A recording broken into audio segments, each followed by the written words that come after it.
I don't even know how the fuck I made it this 18 karat gold while y'all niggas is gold plated like I play for the Ravens. I'm moving all through the pocket with the same rollie as Hov as he wore on streets is watching. I'm gonna give you a pure fact about this whole conversation. It came up in a podcast well it was outtakes of my podcast and somebody was like, all right, now real quick. Yeah. This was I want to highlight what you're doing. He got a podcast called Penthouse Talk. Is that the? Yep, Penthouse Talk. Yep. Okay. The link's gonna be in the bio. It's going to send you to the links to all his shit. All right, I ain't mean to cut you off, but continue. So people was telling me that they want me to tell the real story of what happened. Okay. So this is the real story. So I think you going. I mean, I don't know. Like I ain't trying to gas it, but I ain't want to never make it sound like the beef is what sent us the way we did.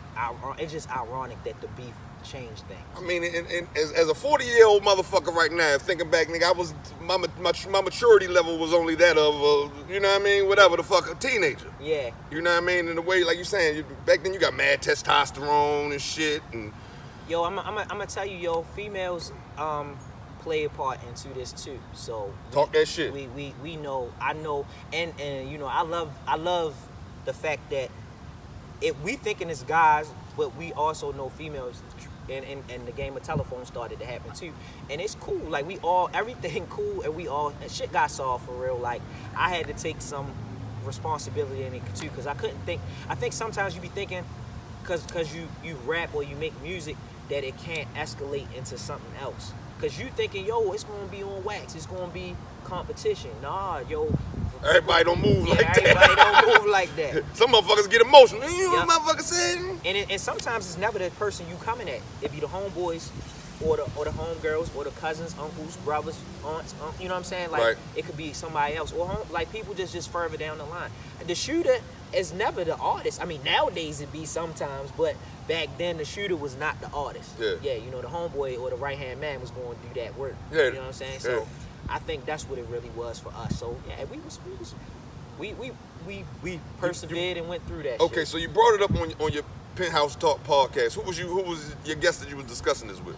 I don't know. I think maybe me and Gutter might have been just we didn't talk on physically, okay. but just like outtakes, like, you know, since when you don't get signed by like a major label, sometimes I think like people think that what you doing don't count.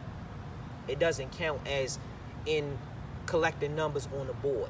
You know what I'm saying? Right. So like, all right, so say Lil Baby drop, right? Lil Baby drop, and he #1 for a week. He has the #1 spot. You can Google and see Lil Baby was #1 for a week. But I came out with my album Rap for Breakfast like 2015. Okay. When I dropped, at this time, the #1 person was, I think Gilly the King might have been top 20 in the indie charts. DJ Khaled was top 20 indie charts. I came on the charts at number 18. No shit. Yeah. 2015. Yeah, in indie charts, not in major. Oh yeah. But in indie charts in 2015, Rap for Breakfast came out. So I took like 3-4 years between the time my last album, I think my album before that came out in 2012, and then I came out with like a compilation in 2011 I came with an album. 2012 I did a compilation. Then I took 3 years to make Rap for Breakfast. Okay. When I made that, so when I dropped, I came in at 18. By the middle of the week, the following week, I was did I come in at 18? Maybe I came in at 26. I think I came in at like 18 on Rap for Breakfast. I fucking passed DJ Khaled and Gilly. Independent. Yeah. And can we say this about being independent? See, when you're independent, you getting the majority of the money. When you on a major, nigga, you getting that back end. Yep. And that was from to pay off that loan them motherfuckers gave you. And that was from Bandcamp. So, you know, Bandcamp sales count towards Billboard and in these charts too. Okay. So that was Bandcamp. That was Bandcamp, iTunes, Spotify. No, I'm wrong. That was only Apple. And that was only Apple and Bandcamp that pushed me higher up in the charts. So once that happened, I felt like my friends or people that I was close to started paying attention more. That album changed shit. I mean, hey. Yeah, that you album. Start seeing that motherfucker do numbers. Yeah, that album changed it. So for everybody that really listen to my music, everybody say that was my transition point. And they say that's the album that, like how Jay-Z had Hard Knock. They say for me, that was my Hard Knock. When you bent that corner. Yep, I bent the corner from it sounding like it was underground. Not to say that Around the Way sound or Baltimore sound, but that's when it became like more worldly. Okay. More. I think I just developed the songwriting changed to a different level, and the beat selection, all of that kind of stuff. What do you think in you? Because at this point you produce all your own shit, correct?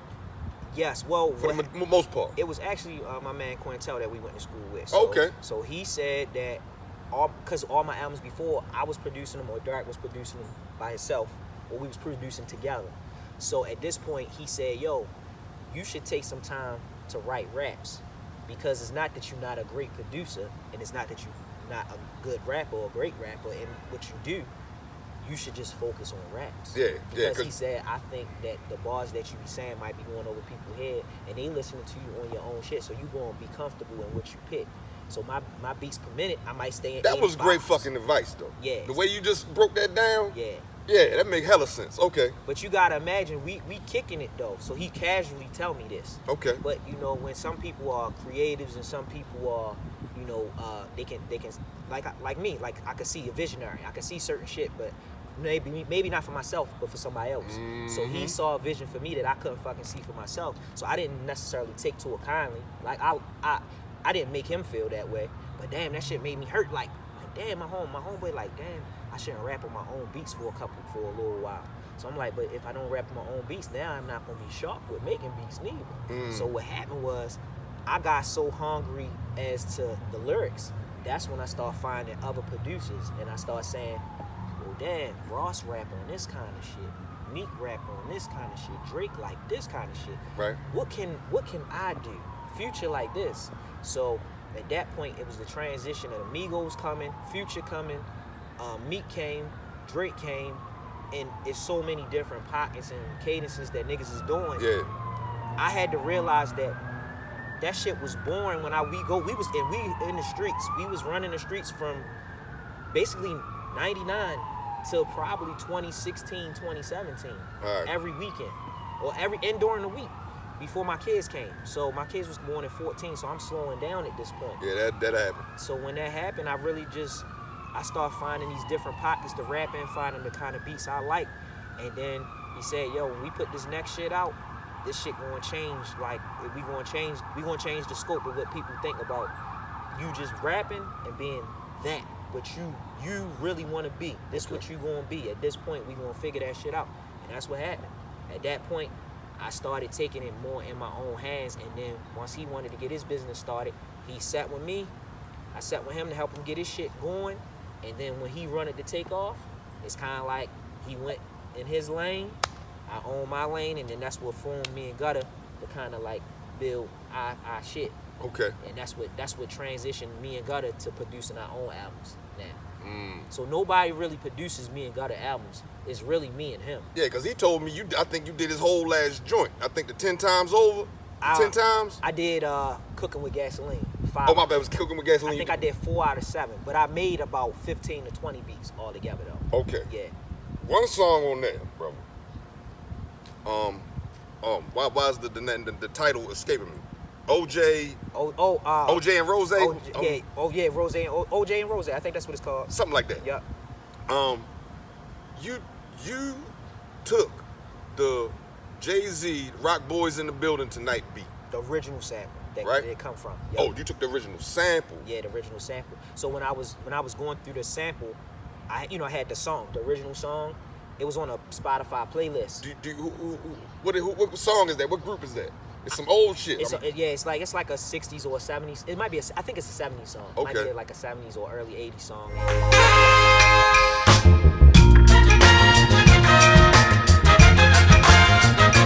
What happened was when I was listening to it, I learned some shit from from Kanye, because he said a lot of times when he was sampling in the beginning, he would always sample the part of the song. He said the average nigga going put the record on and sample the first 4 bars or the first bar that they hear.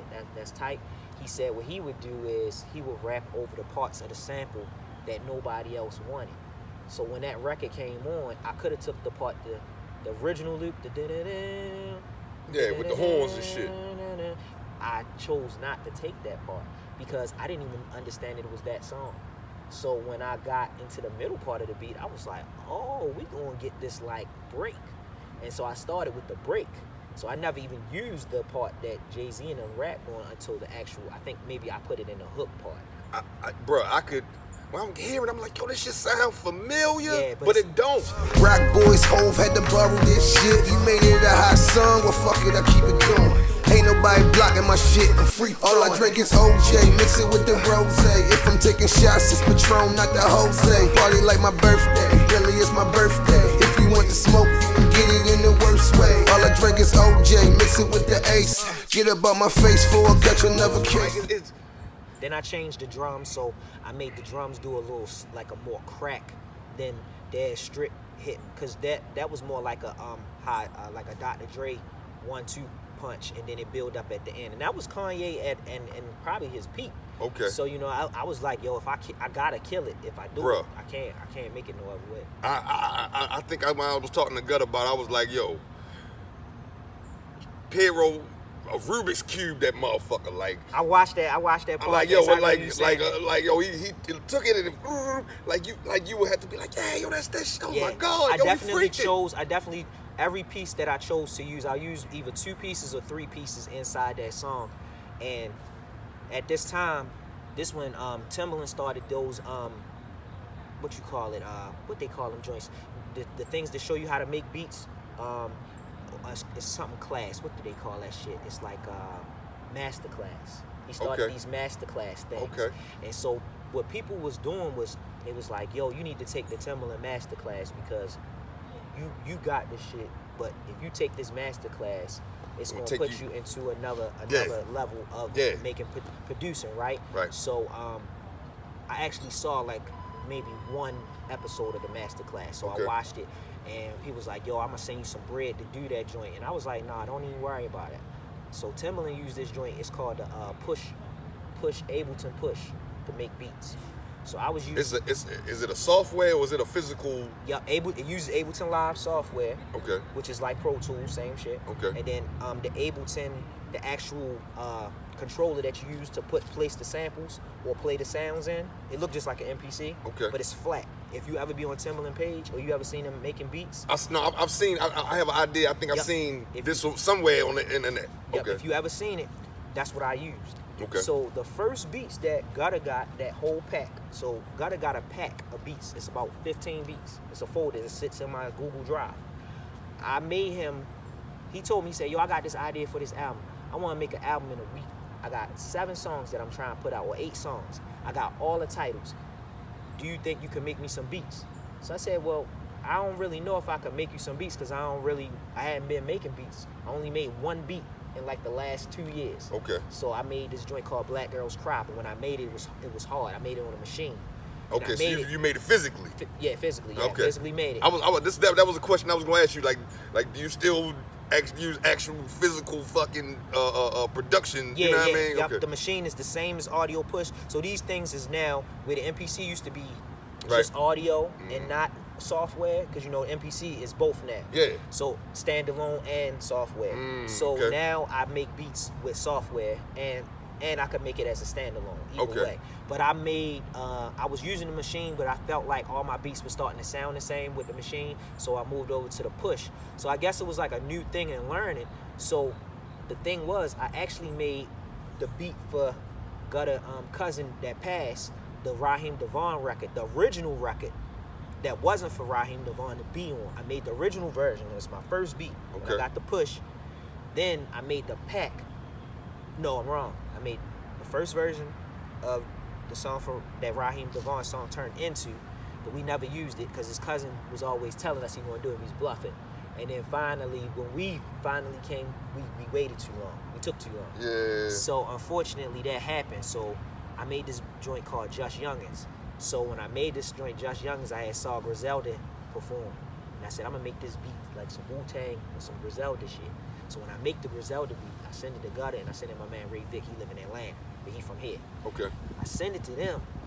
They like, yo, who that beat for, yo? And I'm like, nobody. This is my second beat. They like, on the new joint. He like, Gutter like, yo, I like that joint. He's like, yo, lay a verse. No, Ray like, lay a verse. So I'm like, lay a verse on this Wu-Tang shit or this Griselda shit? That's for them. They got it. Right. I don't even know how I'm coming on this because they talk a different talk than me. I know what y'all talking about, Right. but that ain't physically. That ain't me. I've been around the guys that do what they talking about. Right. I grew up with the guys. I Right. got family members. I got, you know what I'm saying? Yeah. Everybody knows somebody. knows Yeah. You ain't gotta be you, but. But I was always like the Nas. I always witnessed it and could see it. Yeah. But I was smart enough to not get caught up. Yeah, and because everything ain't for everybody. Like. Yeah, and I never wanted to be that way. So Right, when right. when I had that beat, You gotta respect that. when I had that beat, I was like, I'ma find a way to come. So when I came with that, I sent them the verse. Gutter came back like the same day, put his verse on Just Youngins. Then Ray come back another day with his verse. So now then started a whole wave of new beats. So Okay. that's when Gutter hit me with the Cooking with Gasoline. Gasoline. And he said, I want this Drew Hill beat. So we both know jazz. So we was like, well, we can probably get the beat. It ain't gonna be an issue with us kind of like maybe clearing or if get to that point.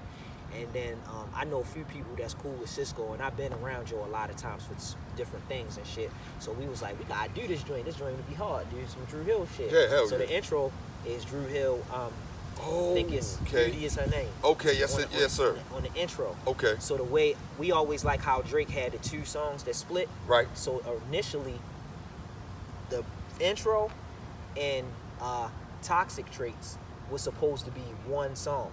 Okay. On two songs on On one track, yeah. One track. And then I made them two.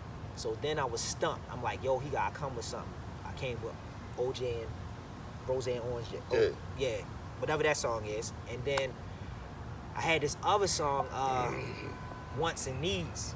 Because I know he liked to talk about his brother that passed. That his brother was like a cool dude, older dude or whatever. I know he got another brother that's older than us too. Okay. He had an older brother that's like he would be in like his 40s now or late or almost 50. Okay, yeah, I want to say he the one that gave him the boombox. He said he still got, I believe. I think his name was Ramir or something like that. Okay. I know it began with R. And his brother. So when he rap about his brother was the age that my homeboys I grew up with. So in a way, I can relate to y'all. And see, so when I was making it, I'm like 4 or 5 tracks in. I have a whole nother pack that comes. So this like the first 6 or 7.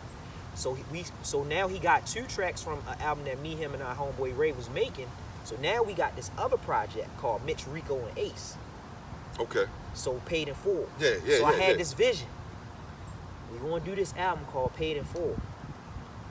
One person Rico, one person Mitch, one person Ace. In that, I'm Ace. Ray is Rico and God is Mitch. Okay. So from the perspective of it, Just Youngins, we all rapping from the perspective. So I'm acing the cleaners. That's a dope concept. You know what I'm saying? I'm acing the cleaners. My man Ray, since he live in Atlanta, he come back and forth from Baltimore and shit. He was Rico. And then since Gutter always like to do the party shit, we put him as Mitch. Okay. He the face. Okay. So 9 times out of 10, if you see Gutter, you're gonna see me, but you're gonna see him first. You're not gonna probably see me first. Okay. You know what I'm saying? So I'm always the person in the back pulling strings, doing shit. But I don't always say I did it. You know what I'm saying? So yeah. Okay. No, make perfect fucking sense. Yeah. You explained that tremendously. Like. Niggas know that I'm locked in, never know what I'm dropping. Perils forever popping, nope, I'm not stopping. Tired of giving your options, tired of sparing your feelings. This here's my healing, now I'm back in the building.